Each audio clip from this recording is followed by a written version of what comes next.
Welcome back to this video. The very first thing you want to do is to go ahead and open up your WeChat app. Then go ahead and click on me right here.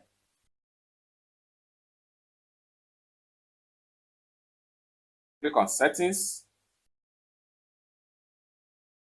Click on help and feedback.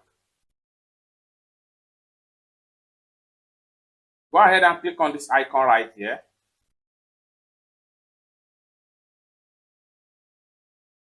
Click on repair search tool.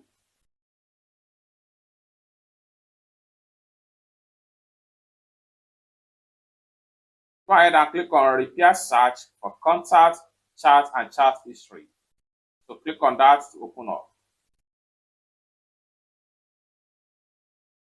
So after selecting to repair WeChat, we immediately close. When you reopen WeChat, turn off your screen for 10 minutes. The search feature can be used normally. What you need to do is to click on OK. It's that simple. For more tutorial tips and tricks on how best to use your WeChat app, consider to subscribe. Thank you so much for watching, and I hope to see you in my next video. Bye for now.